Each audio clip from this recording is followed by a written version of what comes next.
blue-collar business ideas. Man, I love working with blue-collar folks. You're interested? You come to the right spot. As entrepreneurs and business owners, we know that if we have a clear plan, anything becomes possible. And if you can have a clear plan, a clear process to create that plan, and a way to create clarity with your partner or spouse, you can drive to amazing heights.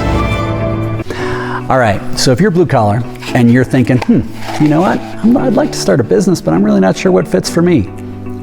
Excellent. I can't tell you how excited I'm at. I've worked with dozens and dozens and dozens of blue collar folks. And in my opinion, it's some of the most fun. Now, one of the challenges I'm going to ask you to just get right out of your head, right out of the gate, is the question of, well, if I have to talk to a banker or accountant or things like that, I don't know, they're smarter than me, or they wear fancier clothes. Ignore that, okay? All they do is they speak a little different language. Just like if a banker came to you and they wanted to ask questions and you just only talked about the very high end, all the different languages for the fittings and the flanges and everything, they're not going to understand your language. But if you're going to those areas and you're going to talk to them, just as a banker coming to you doesn't mean the banker's an idiot. The banker just doesn't know your language.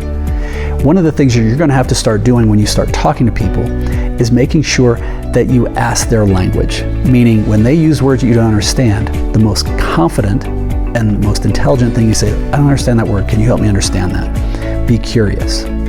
But we're gonna back off, but I want you to feel empowered that what you can do is amazing, because I can't tell you how many blue collar folks now can make so much more money than somebody coming out of school with a degree that's a white collar guy or gal. So first off though, I want you to define success. I want you to think about, why am I creating this business? And bear with me, there's reasons for this. If you can figure out why, what does success look like for you, then you'll be able to start looking at what kind of business ideas will fit with this. So if you'd like, you can go to our site at aspiringsolopreneur.com, aspiringsolopreneur.com, and on there you're going to find a tool called the balance wheel. And when you go through, it takes about 6-7 minutes. It's quick, and then it's going to give you immediate results. And it's going to be a survey that helps you assess, where do you stand today?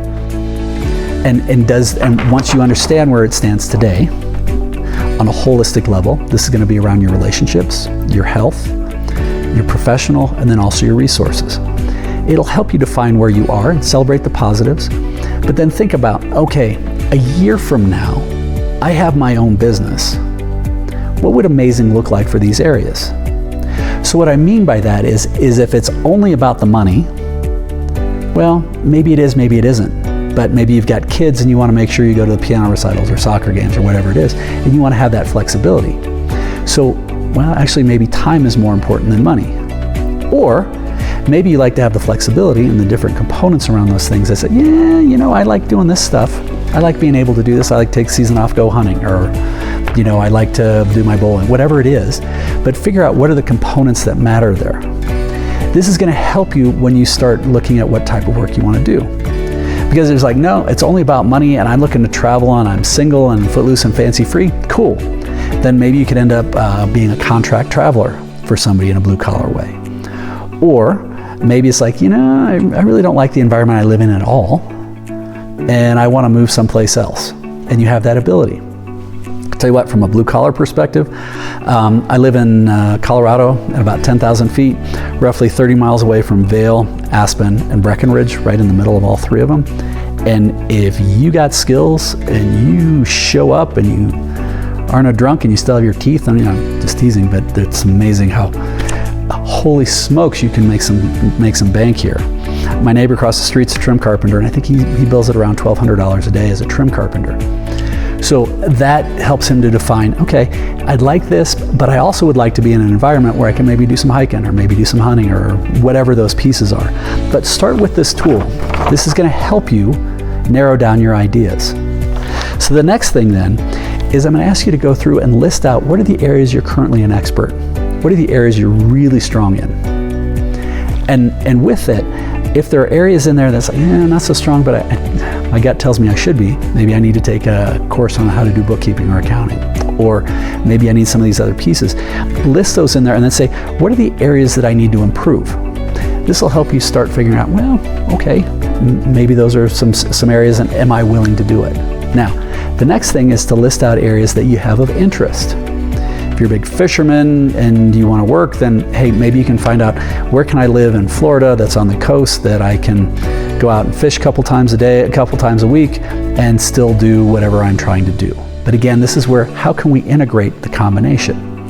Now, if you happen to be a great electrician and you like fishing, well, could you become certified and get a little extra certification that says, I can help rewire and work on boats or whatever it is? I don't know, but it's when you first list out what are the areas of expertise, then list out your areas of interest, how can you then start to fold those together and integrate them into what amazing looks like in your balance wheel? So the next step then is, once you start figuring out, yeah, I kind of like this, I think this could be a potential idea. It doesn't have to be perfect. In fact, I prefer it to be only about 2/3 of the way there. What you can do then is start calling and talking to others. If there's people who are already doing this, and there's a specific purpose for this, or two actually. One is, remember, you've got 2 ears and 1 mouth. Shut up. Listen twice as much as you talk. Be curious. Have a list of questions. And we actually talk a lot about this in the book. And we have a whole course, online course with accompanying videos that if you're interested in, you're more than welcome to check out. But as you go through this, start asking questions and being curious and say, hey, what do you do and how do you like this? What other questions should I be asking? Who else do you know does this? What were the best lessons you learned? What were some of the biggest mistakes you made?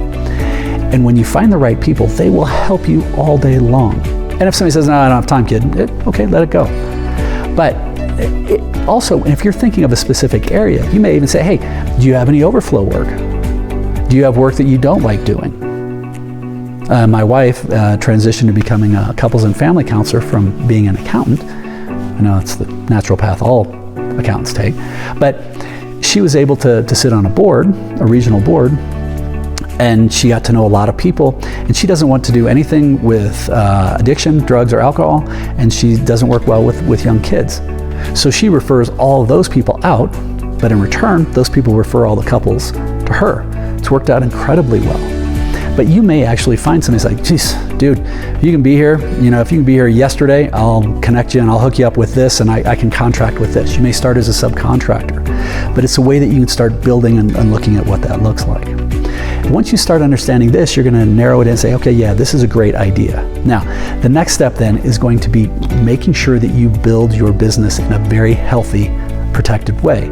And you don't have to worry about how you interact with everybody. I shouldn't say that. You're going to be accountable for making sure everything gets done, but you don't have to know how to do everything. And this is where what I talked about at the beginning, making sure you have that strength that I'm confident in what I'm doing.